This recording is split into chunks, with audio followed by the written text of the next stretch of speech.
This video is brought to you by Midway USA. Support the channel by choosing Midway for your shooting and outdoor supplies.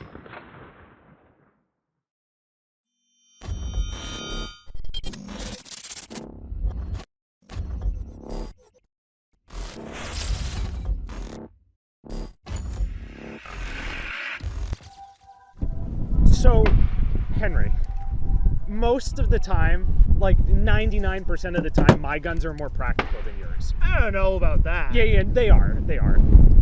But this may be one of the rare exceptions where I have an exceptionally specific PCC Josh, where your 9mm is more practical than my 9mm. listen, just because I have style, Josh, does not mean that they're not practical. And of all of my rifles, obviously, thank you, obviously roller delayed is the most practical operating system. But I think one interesting thing, with my roller delayed obsession, I think you and I have been able to work with them, especially up close, and figure out that the roller delayed recoil isn't just it's soft. It recoils a lot. It's not just whether it recoils a lot or a little bit. Yeah. It's the way it recoils is very different. And part of that, I've done actually an explanation video. Happy to roll it right now on how the roller delayed blowback system works. So the roller delayed blowback system in the MP5 and the G3 is often misunderstood by many. And so today I thought I'd enlist the help of my wife and use some household items to explain some core principles on how this operating system works. Oh, okay. You're pretty strong. Okay. And we're going to demonstrate with an MP5 because it is in fact smaller and easier to manipulate the internals than the G3 with much greater internal pressures. Now, a lot of times the roller delayed blowback system is the reason why the MP5 and the G3 are so dang reliable. And all of that comes down to this. You see these rollers that pop out. That on the bolt head is what locks into the trunnion or barrel extension. Now, if you think of this, this is kind of like if you went to a doorway and you took your hands and wedged it into it, right? Wedge it in.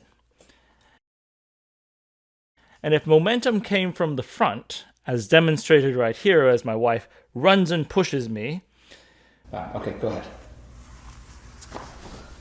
These rollers on the side will dig in and prevent it from going backwards.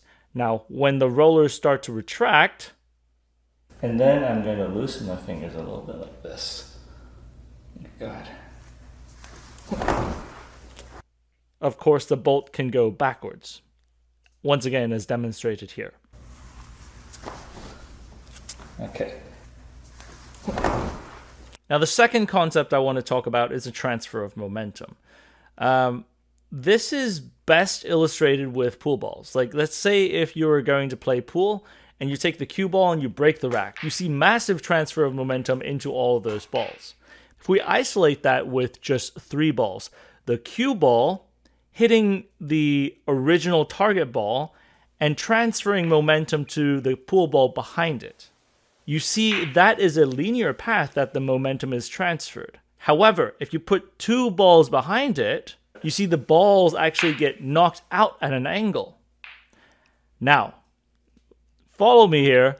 If we go one step farther and you hold down one of the balls and you shoot the cue ball, you'll see that the momentum is then transferred to 1 ball at an angle. Okay, you grasp that. Let's talk about how this thing works. When you load a cartridge and this thing is chambered, again, the locking piece inside interacts on the rollers and pushes them out. Now, that works because the locking piece right here, you can see has these 2 pockets. Now, that's the locking shoulder. And that locking shoulder wedges against those 2 rollers and pushes them out. And the locking shoulder is what primarily holds the rollers out.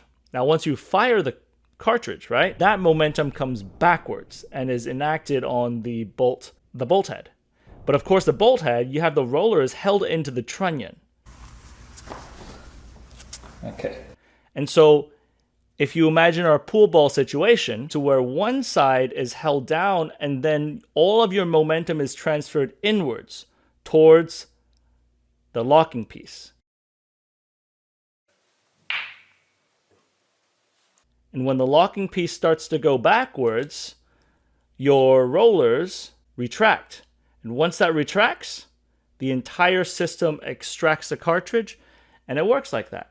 Now, the angle of this locking shoulder determines how quickly or how much of a delay this roller has to retract. That itself determines how long, in my situation, my arms are held into the side of the door frame to delay that recoil, delay the bolt retracting, and giving it a different bolt carrier speed going backwards, and therefore interacting with a different amount of resistance to a different cartridge velocity and mass that it is firing out. So in a nutshell, that is how it works. Now, if it weren't like this system, if it were just a bolt that would just fire and then there is nothing locking it, the G3 would actually have to use a 23-pound bolt. That kind of a mass just to counteract the momentum that's pushed backwards with a 308 cartridge. And that's why you don't see direct blowback 308s, but you do see direct blowback 9mm because, of course, you're firing a projectile at much lower speed and much lower pressure pushing outwards. And so there's a lot less momentum transferred backwards. But when you use a similar G3 system, it gives you that mechanical advantage in the MP5 that it decreases a significant amount of the recoil because, again, you're using the system to delay the speed of the bolt carrier group going backwards. That's also why the recoil of this system feels so distinctly different from a gas-operated system. But anyways, back to the show. Okay, so I'm the recoil. What the roller delayed system feels like as a shooter, it feels like this. What some of these other systems... I was not bracing. No, of course, yeah, it's fine. But it feels like a push, like this. What the AR platform feels like, what the SCAR platform feels like, even the AR9, the direct blowback, it feels like this. Oh, Wing Chun move it. Okay? That's what it feels like. It's just, instead of it being a push, it's a... And the difference in that comes down to perceived and felt recoil, meaning the amount of recoil, let's say, could be identical in terms of the overall, the cartridge has a set amount of recoil, right? So the overall recoil could be fixed. But that feeling, that push, hits you differently than the snap that you get out of the AR platform or the SCAR platform for that matter. And that difference in the feel, it translates to how you see the sights move on target or how the dot moves on target. Mm-hmm. And what I have noticed for me, and this is purely from a performance shooting perspective, when I shoot like that AR9 that I was just shooting, the reticle goes like this, bang, and it snaps up, and then it snaps right back down as I'm correcting it, mm-hmm. Or just as through my natural recoil mitigation technique, it's going to return to the same spot, right? That's what we're at least striving for. So it goes bang, and it's fast. And when I see the MP5, I see bonk, vroom. Yeah.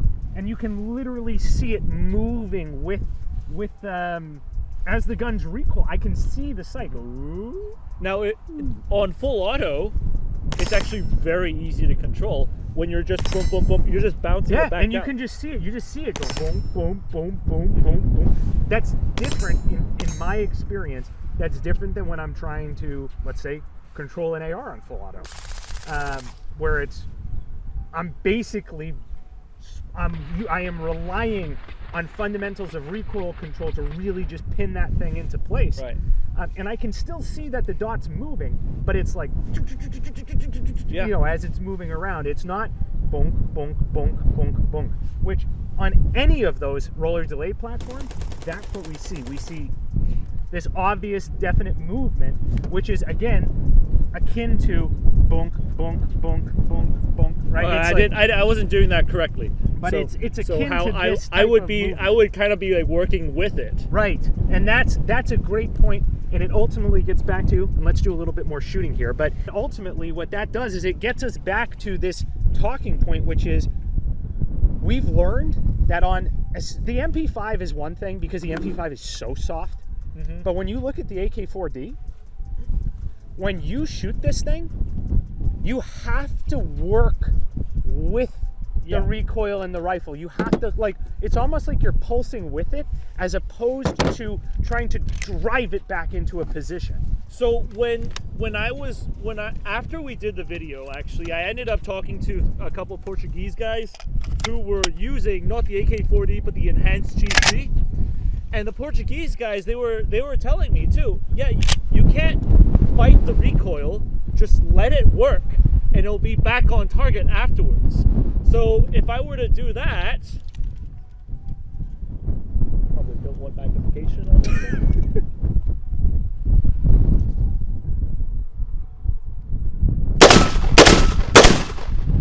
So I'm letting the rifle work and just coming back on target. It is a controlled shooting system.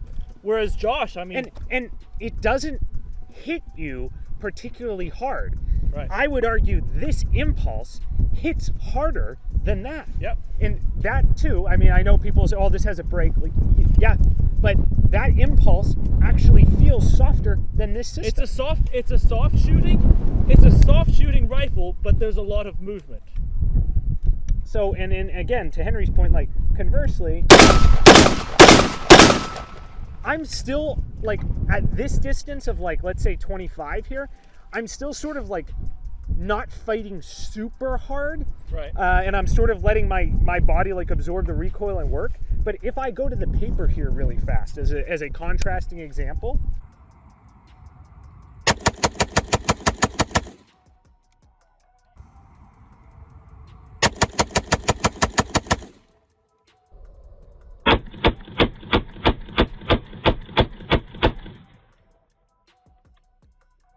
shoot, okay, one Charlie Alpha on the right, I can shoot a mostly A-zone group. That's pretty fast though. And that was hammering 308. Yeah, that's pretty quick for a 308 gun to be able to do that, and it feels good. That was too low.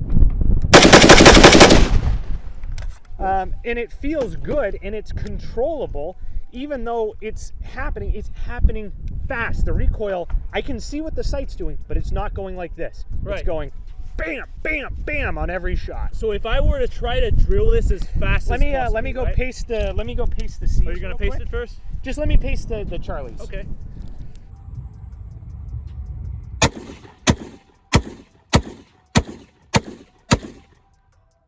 If that's the speed and cadence that you're able to put up a group like that, the Scar was way faster. It is way right? faster. So I mean, for that, at that cadence, I was able to actually keep it where I wanted to get it in the vitals. yeah. But when I was just squeezing the trigger, it just went all over the place. So the AK4D and the Scar are pretty extreme examples. When we go back, and we sort of skipped over the 5.56 insofar as you were mentioning, like, I don't know if that is the optimal place for roller delayed because of how hard it is to compete with the AR. If you grab do you have the HK93?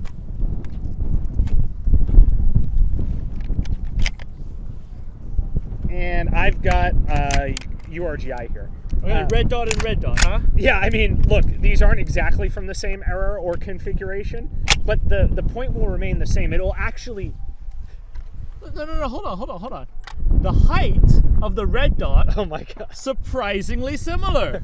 So this will actually prove the point better though.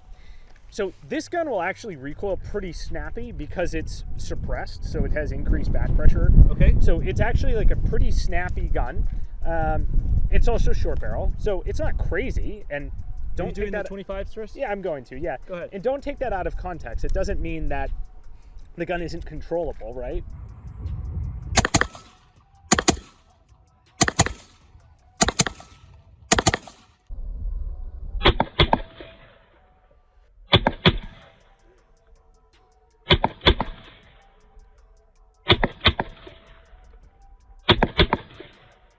Give me one or two more here. Yeah, so like, if that is going as fast as I can go, I will drop some at this distance. If I have to be a little bit more controlled in order to actually get all of my hits on a C-zone at 25. Now, if we contrast that with this, I actually think that the recoil impulse on that is far less than the recoil impulse on this. It recoils less for sure. Yeah. And you could actually tell when you shoot it in prone, there's not a lot of recoil to this. But there's a lot of dot movement if you're not in a stable position.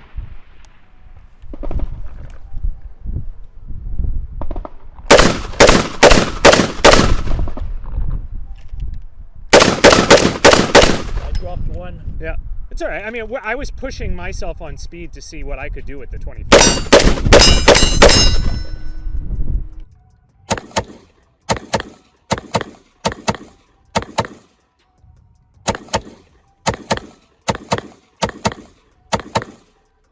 Yeah, I have to make sure that I'm controlling it, but I do still feel the bolt going forward Right. a bit.